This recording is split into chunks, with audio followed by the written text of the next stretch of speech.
Hi, welcome to the Homeowner Connector, bringing you the best.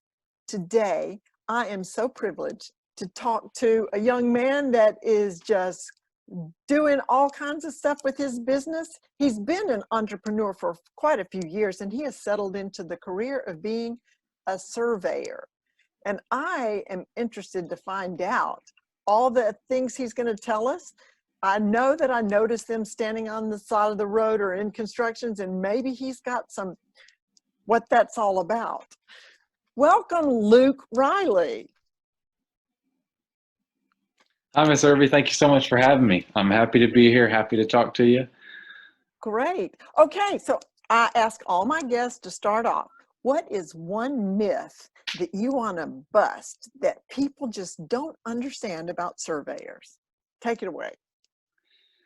Well, first, I'd like to start off with a little bit of background. I finished up a associate's degree in surveying at Wake Tech, Mm-hmm. and I learned a lot of book smarts and a lot of practical things from the survey professor there. And then the last year, I've been working at McAdams Engineering in Durham as an instrument operator, and so I've learned a lot of kind of the ins and out of being outside, and I really fell in love with surveying. I fell in love with it as I was doing school there, and then I've even grown more attached to being outside all day every day over the last year. But one of the myths that kind of I had thought of and I had experienced going into surveying, and it was quickly debunked for me, was that surveys are either just too costly or not worth the hassle.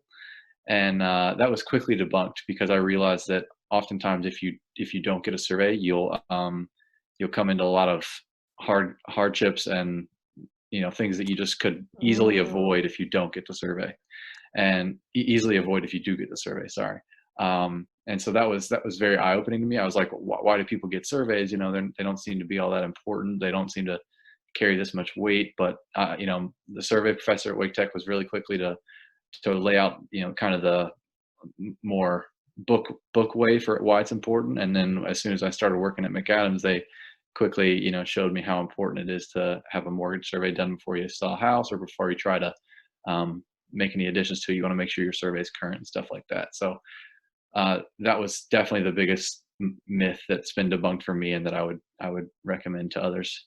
Well, that's good advice. So there you go. We need to call Luke to get us a survey done so we can save us money in the long run. Next question.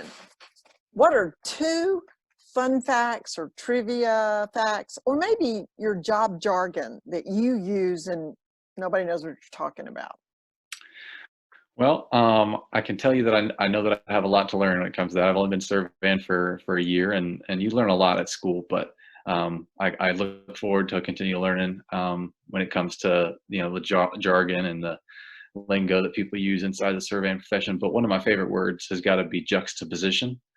Juxtaposition is when you switch, and it's not. I wouldn't say it's actually a surveying word. It's used a lot in law, but in surveying, it's pretty common. You juxtapose either numbers or letters, and it's when you switch or misplace numbers in an order. So if you're reading out a distance and you write it down incorrectly with two numbers switched, that'd be a juxtaposed number. So you write it down incorrectly with numbers in correct order, in out of correct order. So that's what juxtapose means. And then some of the trivia that I found really intriguing to me is that there are things there's a couple of things, but one of the coolest ones is this principle called adverse possession. And adverse Oh, possession yes. is I'm sure you've heard Mm-hmm. about it. Being a Mm-hmm. realtor, a lot of people have heard about it, but it's just something that I've continued. I ask questions about it to my boss all the time. He's heard so many questions out of my head about it. So adverse possession is basically it's gaining title to land through other ways than buying it. And so that's just that I never really pictured that that'd be a way where you could gain title to land. But adverse possession is essentially gaining title to land after meeting a certain set of requirements. So in North Carolina, you have to the possession of the land has to be open and notorious. It has to be hostile. So it has to be You know, it has to be open. It can't be like under the dark, in the dark, or without anybody else knowing. It has to be hostile. So it has to be, you know, not what it's intended for, and you don't have permission from the owner of the land for it. It has to be exclusive to you, so you have to be the only one kind of using that land. It has to be continuous for a certain amount of time. So in North Carolina, it's 20 years without color of title. And with color of title, it shortens it down. And color of title is just a fancy word for saying, you know, there are legal documents that kind of may or may not give you title to land already. So if there's that, then it shortens it down to 7 years. So with color of title, you can, you know, and meeting all those other requirements, you can take land that you have not purchased after being on it and then maintaining it or whatever for 7 years. And so that was just one thing, trivia that was cool to me. And then I've talked about with a lot of my you know, property owning friends when they've got a fence that's too close or whatever it may be. That just kind of comes up a good bit. And so I really enjoy that piece of trivia. Right. Okay. Now, would you explain adverse possession like you were telling Matt, your little brother? Okay. Yes, I will definitely do that. So we actually have he has built a little fort outside, and it's not on our property. I've, of course, as any practicing surveyor would do, marked out their property corners. And so I know our property corners are, and I know that the fort that Matt has built is outside of our property corners. And I don't know exactly how sophisticated adverse possession needs to be, but from my understanding, if you've made some kind of improvement to the land that you're possessing, and you've done it for, you know, all those number of years, and it's hostile and it's open and notorious and it's continuous, then you could take it. So if the people you were taking the land from, and I don't know exactly how it works, it might be different for an HOA, but let's say that land was on our neighbors, it was on our next door neighbors. If it was over there, just, you know, a couple feet off the property line, and we used it and they knew about it, but they never gave us permission. And it's not, obviously not what it's intended for. It's not, their land is not intended for our use.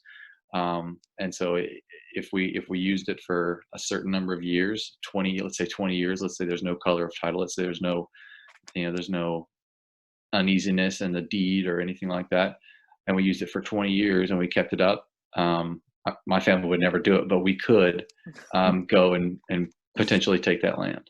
Wow. So Matt could grow up, get married, have kids, and they could still play in the fort, and it could become they could live in the fort. Yeah. Wow. Okay. Well, now, next question. Name 3 tips. Now, we already know that we should get things surveyed, but what are 3 tips that people need to know about surveys?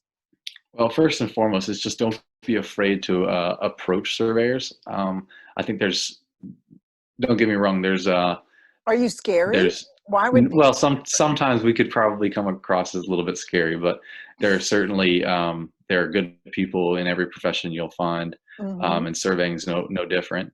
So I would just recommend you know, starting up some communication with a surveyor, whether you meet them, you know, on the side of the road, like you said, or you know, somebody who has a son who's a surveyor, or whatever it is. Start up a conversation with a surveyor about questions you have. And then another piece of advice I'd give would be get input from lots of different people. So if you've gotten input from one person on, let's say, a mortgage survey that you need, try and find lots of sources. Try and find lots of different people. Find people who specialize in it if you can. Find people who really specialize in the kind of surveying that you need or require. And then I'm gonna stop you right here. Yeah. What kinds of surveys? You mentioned mortgage surveys. So when you're buying a house, you want to know where your property is, and a lot of lenders require that. What other types of surveys are there? So a mortgage survey is just your basic one, like you said. But there are so many different kinds of surveys, and I even can't say that I've done a smidgen of how many types of surveys there are.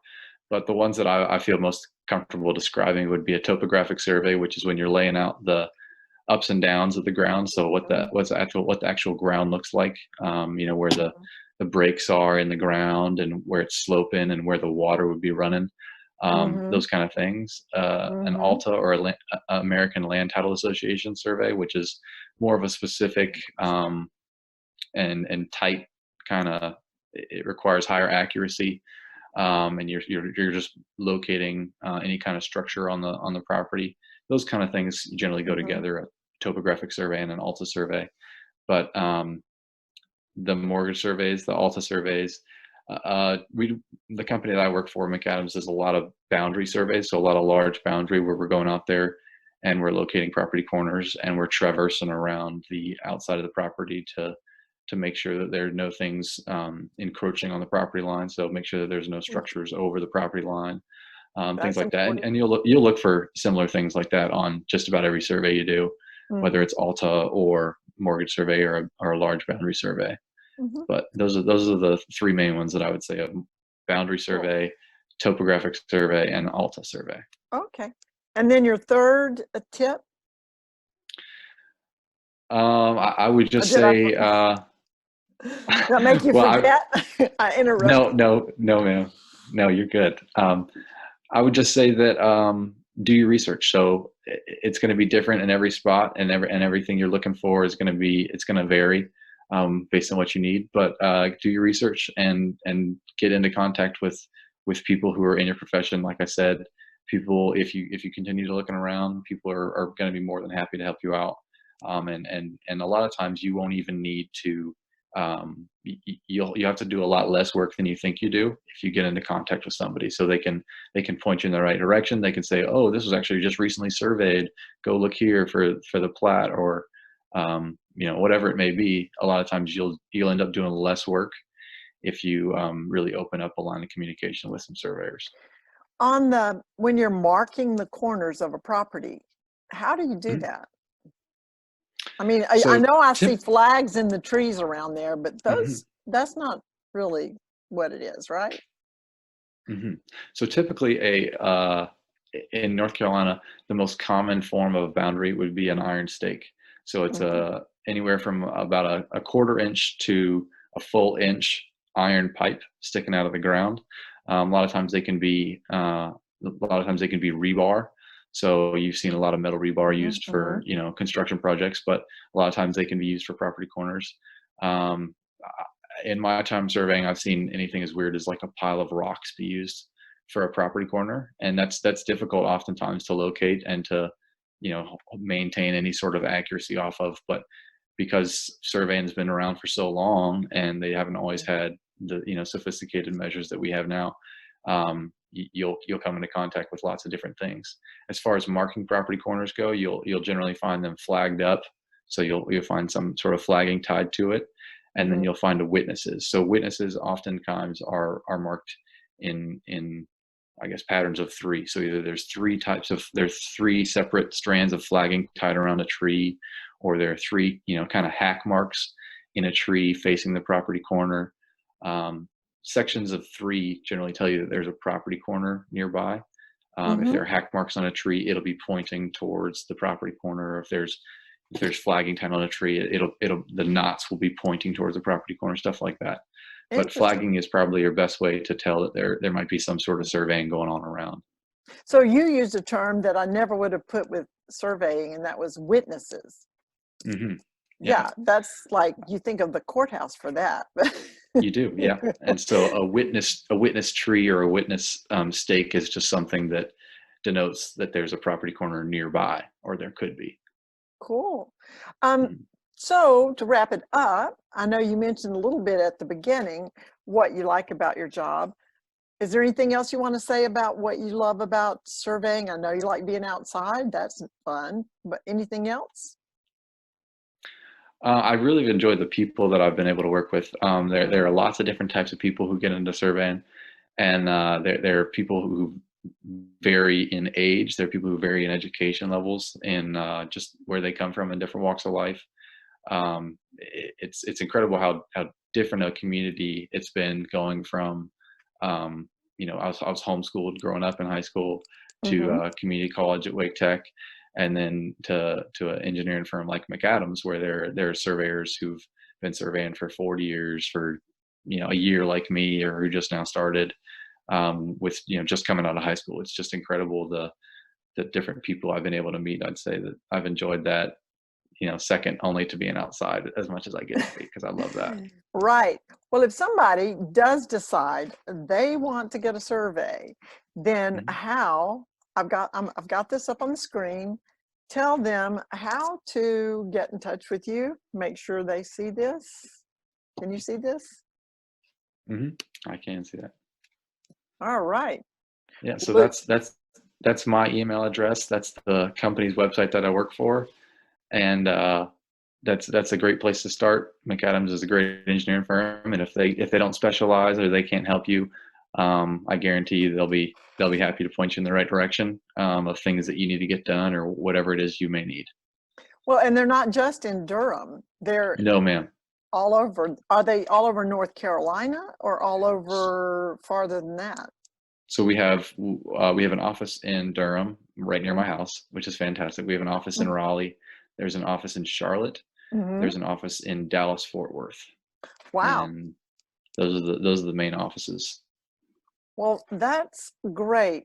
Luke, it has been a pleasure to visit with you just a minute. Thank you for sharing all your wonderful knowledge about surveying. And if I see you standing out on the side of the road with your little tripod doing your little instruments things, we'll make sure that we wave to you. Is there any way we can recognize you over anybody else, or you blend in with all the surveyors?